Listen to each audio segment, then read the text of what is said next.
ನಮಸ್ತೆ ಎಲ್ಲರಿಗೂ.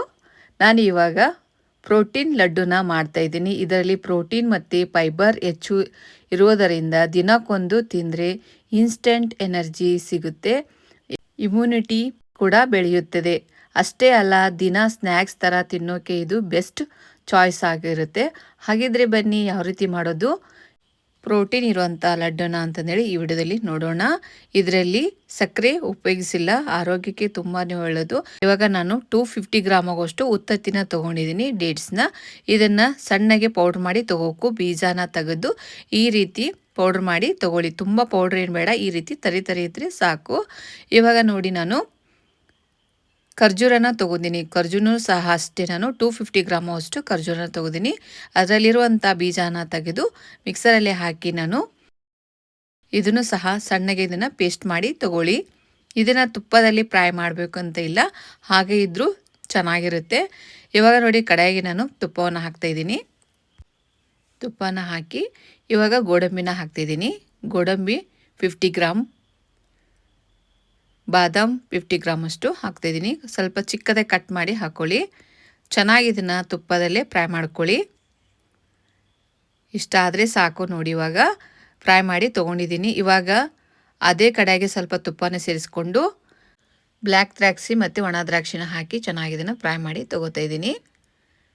ನೋಡಿ, ಈ ರೀತಿ ಕರೆಕ್ಟಾಗಿ ಫ್ರೈ ಮಾಡಿ ತೊಗೊಳ್ಳಿ. ಇಷ್ಟ ಆದರೆ ಸಾಕು. ಅದೇ ಕಡೆಗೆ ನಾನು ಇನ್ನೊಂದು ಸ್ವಲ್ಪ ತುಪ್ಪವನ್ನು ಹಾಕಿ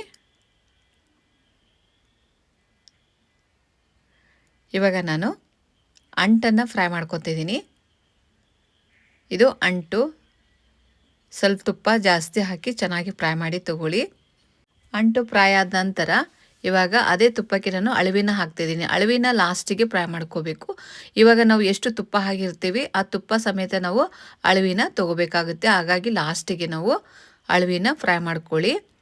ಇವಾಗ ನಾನು ಪೂರ್ತಿಯಾಗಿ ಅಳವಿನ ತೊಗೊಂಡಿದ್ದೀನಿ. ಅದೇ ಕಡೆಗೆ ಇವಾಗ 1 ಬೌಲಷ್ಟು ಬೆಲ್ಲನ ತೊಗೊಂಡಿದ್ದೀನಿ. ಬೆಲ್ಲಕ್ಕೆ ನಾನು 1/4 ಭಾಗವಷ್ಟು ನೀರನ್ನು ಹಾಕ್ತಾಯಿದ್ದೀನಿ. ಇವಾಗ ಬೆಲ್ಲ ತೊಗೊಂಡಿರುವಂಥ ಬೌಲಿಂದ 1/4 ಭಾಗ ಆಗೋವಷ್ಟು ನೀರನ್ನು ಹಾಕಿ ಚೆನ್ನಾಗಿ ಇದನ್ನು ಕರಗಿಸಿ ತೊಗೋಬೇಕು. ಇದಕ್ಕೆ ಪಾಕ ಮಾಡಬೇಕು ಅಂತ ಏನಿಲ್ಲ, ಜಸ್ಟ್ ಇದು ಕರಗಿ ಸ್ವಲ್ಪ ಗಟ್ಟಿ ಆದರೆ ಅಷ್ಟೇ ಸಾಕು. ಚೆನ್ನಾಗಿ ಕುದಿಸ್ಕೋಬೇಕು ಅಷ್ಟೇ, ತುಂಬ ನೀರನ್ನು ಹಾಕಬಾರ್ದು. ನೋಡಿ, ಇದು ಚೆನ್ನಾಗಿ ಇಷ್ಟು ಕುದ್ದ ನಂತರ ಸ್ವಲ್ಪ ಗಟ್ಟಿ ಆಗುತ್ತೆ. ಇವಾಗ ಸ್ಟವ್ನ ಆಫ್ ಮಾಡಿಕೊಂಡು ಕೆಳಗೆ ತೊಗೋಬೇಕು. ಇವಾಗ ಪೌಡ್ರ್ ಮಾಡ್ಕೊಂಡಿರುವಂಥ ಹೊತ್ತತ್ತಿ ಮತ್ತು ಇವಾಗ ನಾನು ಒಣ ಕೊಬ್ಬರಿ ತುರಿನ ಹಾಕ್ತಿದ್ದೀನಿ.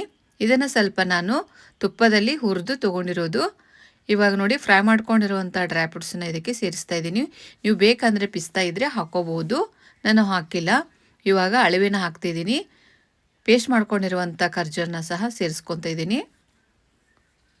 ಚೆನ್ನಾಗಿ ಇದನ್ನು ಮಿಕ್ಸ್ ಮಾಡಿ ತಗೊಳ್ಳಿ.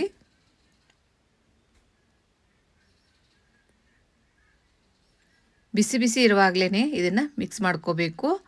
ಬೆಲ್ಲ ಪಾಕ ಬಿಸಿ ಇರಬೇಕು, ತುಂಬ ಪಾಕ ಮಾಡಬಾರ್ದು. ನಾನು ತೋರಿಸಿದ್ದೀನಿ ಅಷ್ಟೇ ಇರಬೇಕು.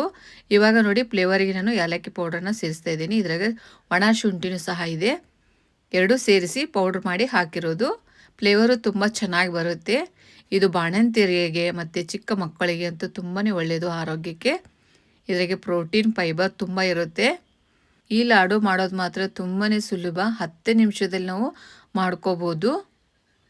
ನೋಡಿ ಎಷ್ಟು ಈಸಿಯಾಗಿ ಮಾಡ್ಕೋಬೋದು ಅಂತ. ತುಂಬ ನಾವು ಏರ್ ಪಾಕ ಮಾಡ್ಕೊಂಡ್ಬಿಟ್ರೆ ಗಟ್ಟಿ ಆಗುತ್ತೆ. ಅದಕ್ಕೋಸ್ಕರ ಜಸ್ಟ್ ಅದು ಕರಿಗೆ ಸ್ವಲ್ಪ ಕುದ್ದು ಗಟ್ಟಿ ಆಗಬೇಕಷ್ಟೇ, ಅಷ್ಟೇ ನಾವು ಪಾಕನ ರೆಡಿ ಮಾಡ್ಕೋಬೇಕು. ತುಂಬಾ ಸುಲಭ ಇದೆ ಇದು ಲಡ್ಡು, ಮಾತ್ರ ಆರೋಗ್ಯಕ್ಕೂ ಸಹ ತುಂಬಾ ಒಳ್ಳೆಯದು.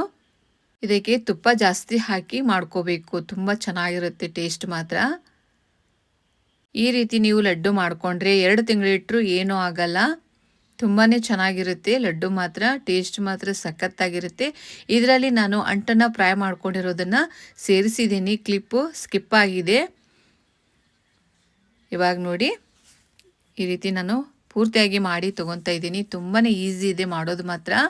ಆರೋಗ್ಯಕರವಾದಂಥ ಫೈಬರ್ ಹೊಂದಿರುವಂಥ ಲಡ್ಡು ರೆಡಿಯಾಗಿದೆ ನೋಡಿ. ಡೈಲಿ ಒಂದೊಂದು ತಿಂತಾ ಬಂದರೆ ತುಂಬಾ ಒಳ್ಳೆಯದು ಆರೋಗ್ಯಕ್ಕೆ ಮಾತ್ರ. ಚಿಕ್ಕ ಮಕ್ಕಳಿಂದ ಹಿಡಿದು ದೊಡ್ಡವರಿಗೂ ಸಹ ತುಂಬ ಇಷ್ಟಪಟ್ಟು ತಿನ್ನುವಂಥ ಲಡ್ಡು ಇದು. ನೋಡಿ, ಆರೋಗ್ಯಕರವಾದಂತಹ ಲಡ್ಡು ರೆಡಿಯಾಗಿದೆ. ವಿಡಿಯೋ ಇಷ್ಟ ಆಯಿತು ಅಂದರೆ ಲೈಕ್ ಮಾಡಿ, ಶೇರ್ ಮಾಡಿ ಮತ್ತು ಸಬ್ಸ್ಕ್ರೈಬ್, ಫಾಲೋ ಮಾಡೋದನ್ನು ಮರಿಬೇಡಿ. ನೀವು ಸಹ ಇದೇ ರೀತಿ ಟ್ರೈ ಮಾಡಿ ನೋಡಿ, ತುಂಬಾ ಚೆನ್ನಾಗಿ ಬರುತ್ತೆ.